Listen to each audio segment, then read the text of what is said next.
name is Reverend Dr. May Elise Cannon. Today is Thursday, August 1st.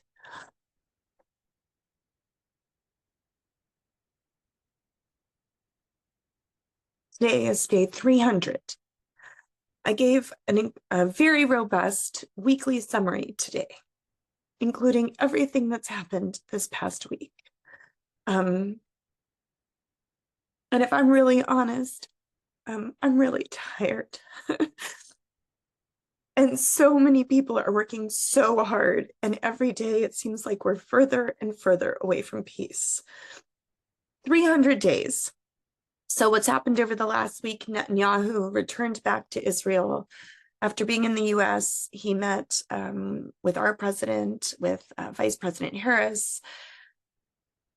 He met with former President Donald Trump, and on Saturday last week, there was a missile attack on Majdal Shams in the Golan Heights. 12 children and youth were killed. This is occupied territory that's controlled by Israel. And then, as if all hell hadn't already broken loose, Israel bombed Beirut, which resulted in the death of a Hezbollah senior commander, Fuad Shakir. He has been described as the chief of staff by some. And then we heard in the news yesterday, early Wednesday morning, late Tuesday night, that Ismail Haniyeh, who is the political bureau chief of Hamas, had been killed in Iran. He had been there to attend the inauguration of the new Iranian president, and Hamas announced early yesterday morning his death. Haniyeh had led, he'd been a former leader of Hamas in the Gaza Strip for more than 10 years. He'd been a leader of Hamas for more than 20 years. This was considered a major security breach for Iran. And Haniyeh was assassinated in Tehran. We learned today that an explosive device had been planted covertly weeks prior to this assassination. CNN reported this. The bomb was concealed in a guest house where Haniyeh was known to stay about 2 months ago. It was detonated remotely once he was inside the room, according to a source who was briefed on the operation. Iran's supreme leader, Ayatollah Khamenei, issued an order for Iran to strike Israel directly in retaliation for the killing in Tehran of Haniyeh. That was the New York Times that reported that. So Netanyahu said that Israel is now at high alert in preparedness for any scenario in response, both defensively and offensively, following the situation assessment from Israel's Home Front Command. Netanyahu is set to conduct a national security briefing with Israel's opposition leader, Lapid. He's also supposed to talk to President Biden tonight. Israel's National Security Council has urged the public to take extra precautions while traveling, citing the possibility that Iran, Hamas, Hezbollah could target Israeli embassies, synagogues, and other Jewish sites abroad. Thousands of mourners took part in Haniyeh's funeral in Tehran, in Iran, and funeral proceedings there were led by Iran's Supreme Leader Ayatollah Khamenei. And then pictures from CNN show thousands of people gathered as the body of Hamas's political leader arrived in Doha later on today. From Iran, his body has been prepared or is being prepared for burial tomorrow, Friday. Haniyeh's funeral prayer will be held tomorrow after Friday prayer in the Qatari capital. Videos obtained from CNN show Haniyeh's wife, al-Abed, crying over the coffin and mourning her husband. The UN Security Council countries called for stepped-up diplomatic efforts to avert a wider Middle East conflict. Earlier today, it was reported by the Financial Times that the US and EU are pressuring Iran to avoid responding to Haniyeh's killing. We do know that many countries around the world are on high alert. The US assembled at least a dozen warships near the Middle East, according to a defense official in the Washington Post. We know that Japan and other countries in East Asia have increased their alert levels. In Israel, marking 300 days of abandonment, families of hostages and anti-government protesters blocked Tel Aviv's main highway. Ayalon, Enav Zangaker, whose son Matan is held hostage in Gaza, said that the protest he said there that Netanyahu is delaying the deal again and again. We're a step away from a multi-front war. We need a hostage deal that will bring our loved ones home, lead to an agreement in the north and the return of displaced to their homes so that we can breathe again. Some analysts, have commented that many of the broader escalations in the Middle East, the Houthis in Yemen, Hezbollah and others have said that if Israel's war on Gaza that has had such a devastating effect on civilians were brought to an end, that all of the broader hostilities would also be brought to an end. But these extrajudicial killings, the assassination of Hanania, he certainly led an organization that has done horrific things. This individual should be punished for his crimes, but extrajudicial killings, some have argued, take the law into their own hands, that Israel has acted in counterbalance to international law, but that also this has the potential to escalate things further. Instead of Hanania having been,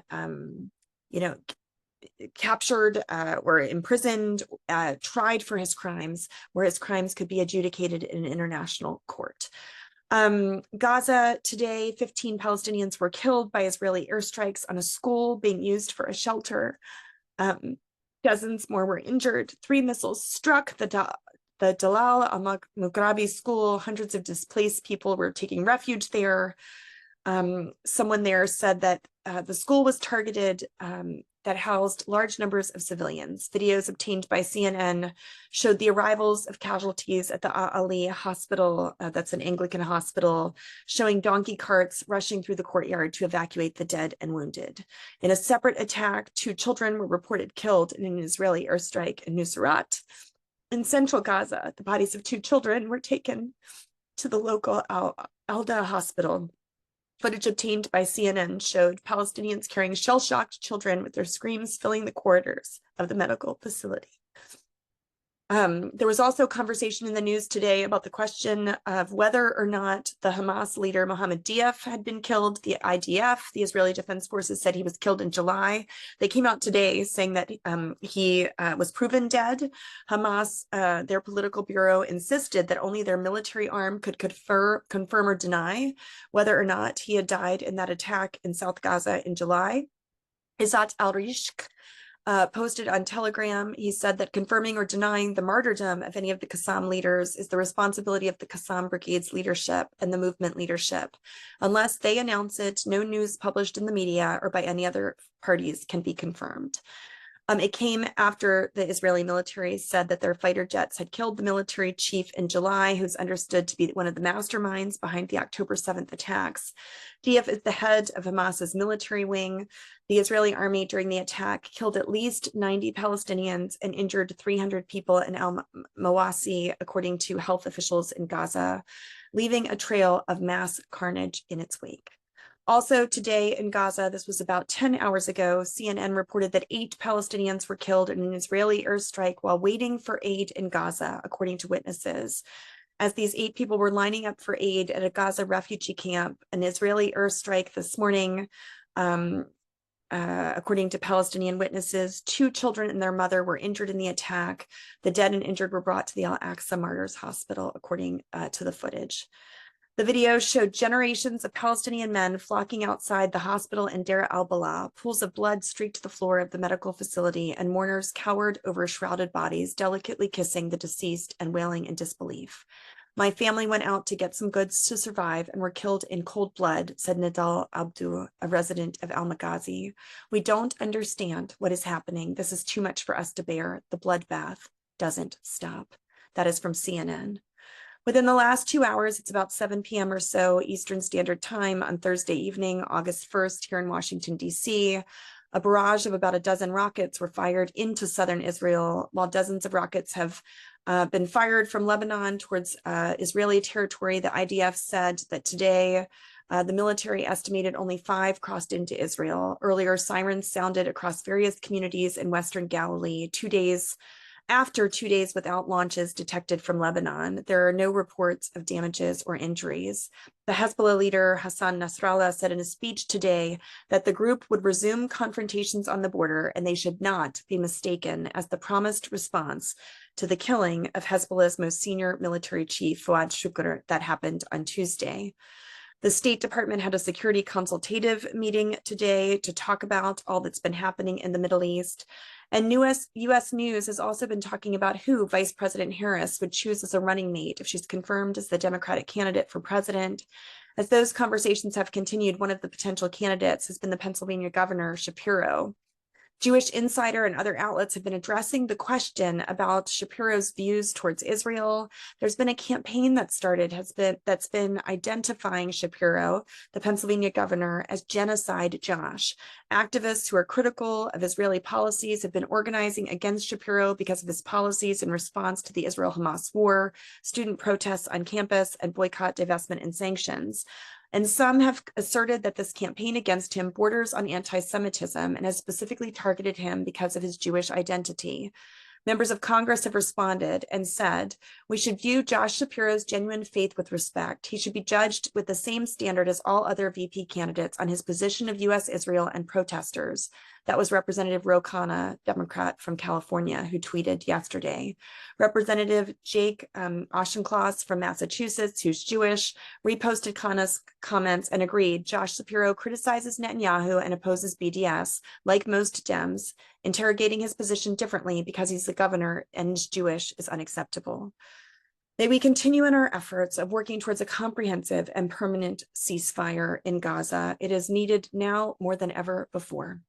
Thank you for your efforts towards peace. Amen.